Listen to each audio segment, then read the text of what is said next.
Just as a reminder, I think we all could almost recite this. The Clarke Prize is to recognize water scientists and researchers of exceptional ability, and I think this year is also that case. And it was established, as you know, in honor of NWRI's late co-founder, Mrs. Athley Richardson Irvine Clarke. So the recipient receives a medallion and award of $50,000. And what I'd like to do is ask for Vernon Snoeyink to come up and introduce this year's Clarke Prize recipient.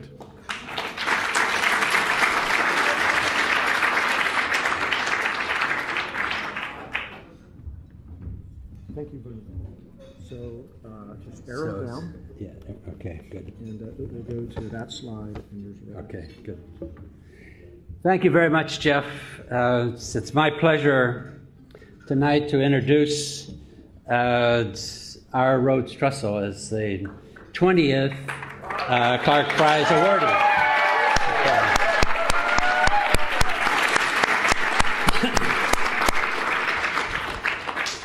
In my comments tonight, I'm going to be making a few statements that I've plagiarized. It's not a word that professors are supposed to use, but I've plagiarized Kerry Howe a bit in his nomination letter, and also the reference letters of Marco Aida and Bill Ball. So they'll recognize a few of the statements that I'm going to make.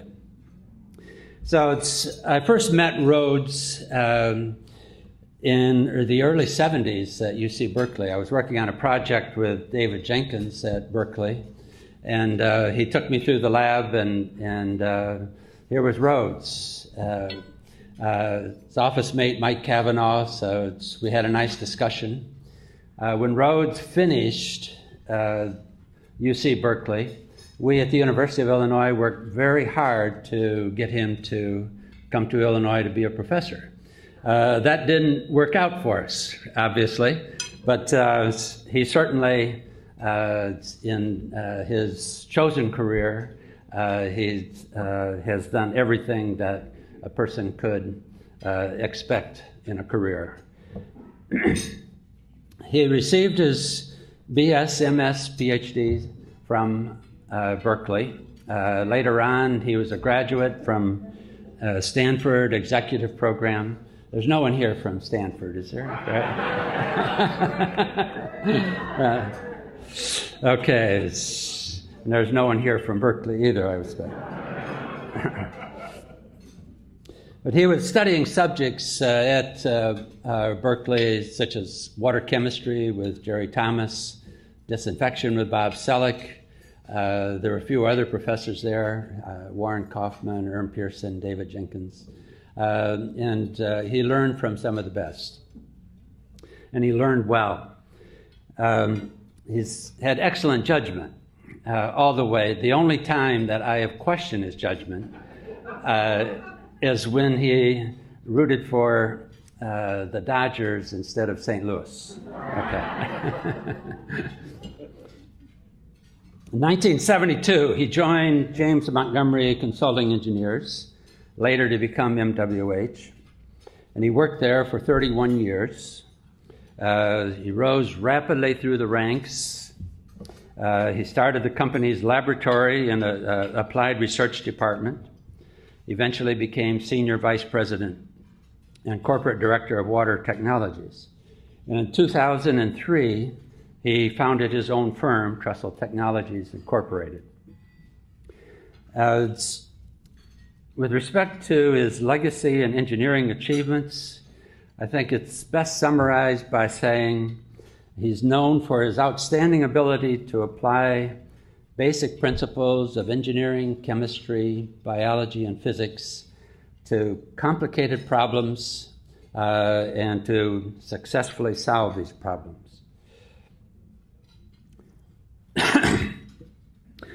He also has developed a number of new processes, new ways of doing things, which are numerous. I'm not going to list them all. I'm only going to talk about a couple of them. I'll just summarize all the rest by saying, I sure wish I had done the things that he did, right? In water filtration, he led the development of the high-rate monomedia filters utilized by the Los Angeles Department of Water and Power, their 600 MGD aqueduct filtration plant. Filtration rates of 13 gallons per minute per square foot. At this same time, I was talking to some engineers and saying, look, there's this new technology out in California, 13 gallons per minute per square foot. And the individual, a leader in the field, said, well, I like to design for 2 because it makes it real easy when we've got increased capacity because we can go to 4. Right. Okay, so in this setting, Rhodes was the driver behind the steep bed filtration process at 13 gallons per minute per square foot. In the process of doing that, he showed it could be done safely, reliably, and in a footprint that was about 1/3 of conventional treatment facilities today. And ozonation and for oxidation and disinfection. This is another area that he had some nice achievements in. There was a lot of this technology being developed in Europe, and Rhodes really led the application of the use of ozone and combined with hydrogen peroxide in the U.S. water industry in the 1980s. The development of research at the Metropolitan Water District of Southern California was strongly influenced by his scientific and engineering direction. Met then installed the ozone peroxide treatment at all of their water treatment plants with a combined capacity of nearly 1 billion gallons per day. He's a leader in the profession. In addition to the many technical advances, Rhodes has demonstrated what Dr. Marco Aida calls professional thought leadership for over 4 decades. He's done this through involvement with major industry groups, National Science Foundation programs, National Academy of Engineering committees, National Research Council committees, and as well as through his writing. Now, as one example, we have the MWH textbook. Rhodes was the inspiration behind that book, the driver to get it done. It was done in conjunction with several very capable co-authors who are here with us tonight. But I think all would agree that the project would not have been done if Rhodes hadn't been the driver. His leadership, as one more example, his leadership as chair of the National Research Council Committee that produced in 2012 the report entitled Water Reuse, Potential for Expanding the Nation's Water Supply Through Reuse of Municipal Wastewater, stands out.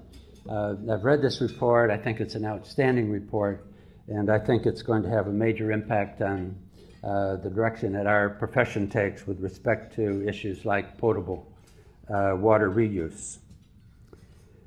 He's the leader of individuals. He's had a major impact on the individuals that have worked with him. And here I would quote Bill Ball. Bill is, where are you, Bill? It's someplace out there. There he is back there. So Bill, now a professor at Johns Hopkins, credits him, together with Mike Cavanaugh, for inspiring his interest in applied research and his return to Stanford for his doctoral studies.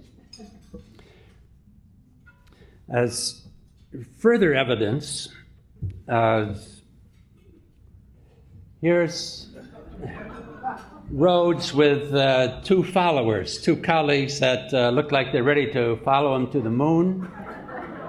But I guess, they don't have these helmets, right? So it's probably more likely that they were going to follow him down into a 36-inch main to check out an aluminum silicate scale. So the Trussell family is an environmental engineering family. I think many of you know this, realize this, but the two sons, Brian and Shane, both environmental engineers. Daughter-in-law, Celine, an environmental engineer. Wife, Liz, just recruited away from Citibank, now working for Trussell Technologies. My question is, daughter-in-law Lindy, did you have to promise Rhodes that you were going to at some point be an environmental engineer in order to be accepted into this family, right? I wondered for many years how you were able to get your sons to go into this profession. Jeannie and I also have two sons, neither of whom went into environmental engineering. And it's just recently that I discovered the reason. Rhodes starts them early.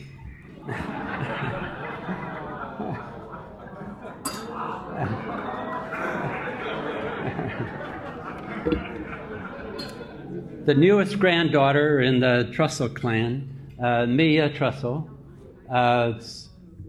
it's very likely CEO designate. And I would like everyone to take a careful note of the materials that they chose to start them on.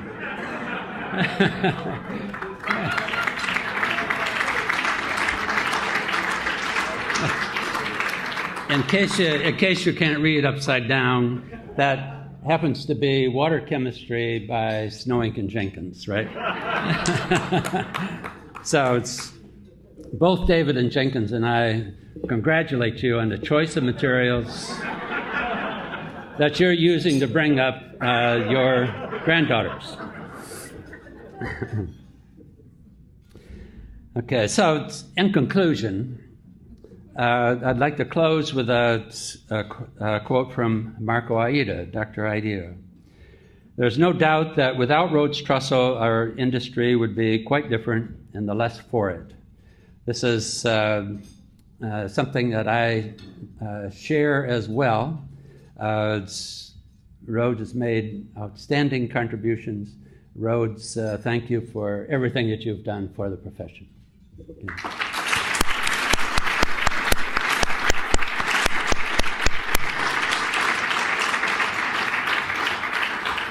I'm going to invite Jim up to make the presentation. So, Jim, if you could come up and we can make the presentation. Rhodes?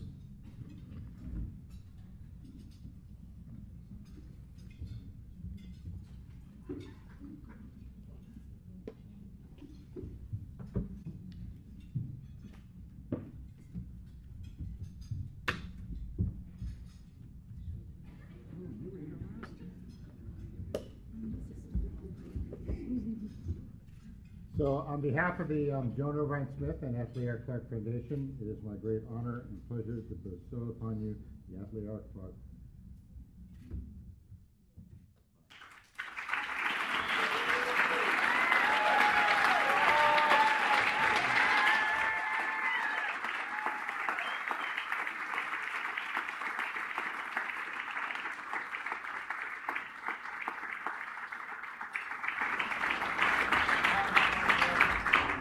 With it is a small token, and I hope that you use it wisely. And for those of you who don't know, this is my niece, Charlotte Smith, and we would like to encourage young people to continue the family traditions, and so that's why she's on the stage today.